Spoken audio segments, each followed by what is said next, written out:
Ada dua tadi saya kasih pilihan ya, apakah ganti cawapres, katanya nggak mungkin, ya sudah berarti yang paling mungkin adalah presiden mengundurkan diri. Kalau dibilang nggak ada aturannya ya karena memang juga nggak ada pernah presiden ngajuin anaknya jadi cawapres saat dia menjabat kan. Dan bukan cuma anaknya loh, mantunya jadi gubernur, ini jadi itu, saya udah nggak tahu lagi, lebih cepat daripada awal November. Jadi buat saya pertanyakan juga kepada Pak Joko Widodo. Makanya gini lah Pak Presiden, kita supaya hiruk pikuk ini berhenti, supaya people power yang saya khawatirkan nggak terjadi, mendingan Pak Presiden ngundurin diri deh. Jadi enak gitu loh. Jadi kita juga nggak punya suuzon. Nah, bener nggak? Saya ini rakyat ya, kan jadi saya suuzon terus nih. Dia bantuin si Kaisang sampai kemana nih? Bantuin Gibran sampai kemana nih gitu kan? Udahlah biar nggak ada kayak begitu lagi, dan Bapak juga nggak usah pusing makan siang lagi gitu kan? Udah Pak, mundurkan diri aja, jadi enak. Bapak juga mulus, tenang kan? Kemudian juga Kaisang udah silakan juga maju, kita nggak usah pikir yang aneh-aneh. Gibran. Mungkin saya pengennya Kaisang aja kalau yang jadi presiden. Terus yang apa? Soal sosok Pak Agus sendiri, sosok Pak Agus kan punya kedekatan nih dengan Pak Jokowi tersendiri. Nah, soal people power tadi, terus juga kekuasaan, ini kan isu yang bergulir terus. Ya. Nah, apakah Mbak Koni ini melihat bahwa ada indikasi atau ancaman itu gitu ketika Pak Agus Saya melihatnya gini ya, bagaimanapun tentara itu manusia yang disempurnakan, apalagi mencapai jenjang seorang panglima dan calon panglima.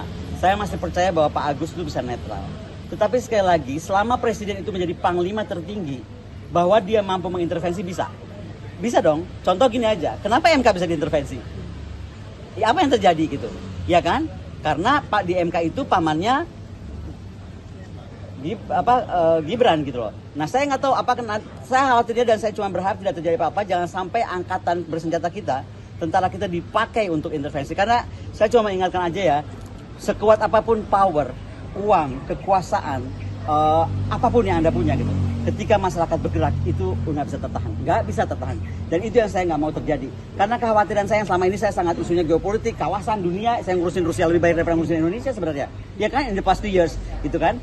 Tapi kenapa sekarang saya tiba-tiba kayaknya alert, ini mesti saya ingatkan, karena ini nggak bercanda. Saya itu nggak bercanda.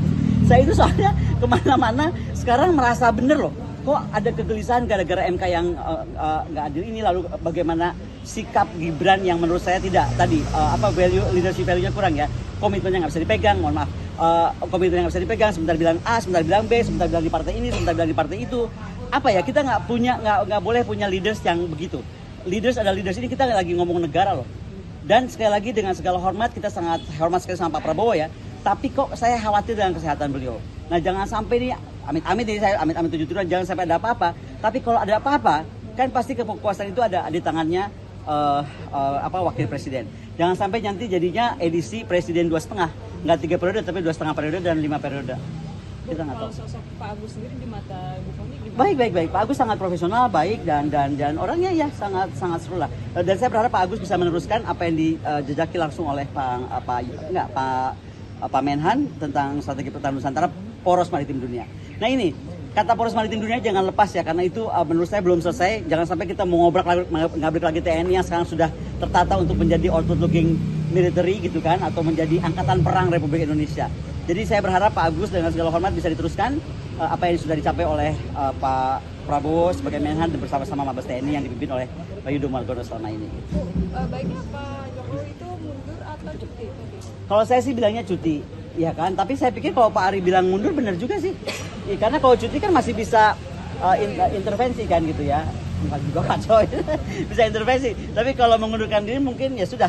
Berarti dia betul-betul kayak putus gitu loh alurnya gitu. Oke? Jadi catatannya itu ya, kalau soal posisi panglima, harapannya TNI bisa netral sampai dengan masa. Karena TNI kita dari rakyat untuk rakyat. Jadi yang paling utama itu adalah rakyat. Bukan penguasa, bukan uang, bukan kekuasaan, tetapi rakyat. Itu. Dan itu yang membedakan. Dan jangan salah ya, Indonesia ini negara yang lahir dari pergerakan.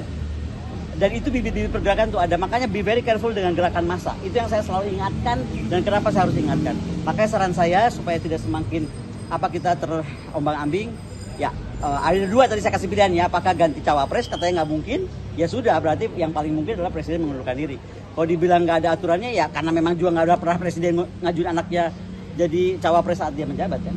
Dan bukan cuma anaknya loh, mantunya jadi gubernur, ini jadi itu, saya udah nggak tahu lagi deh gitu. Oke?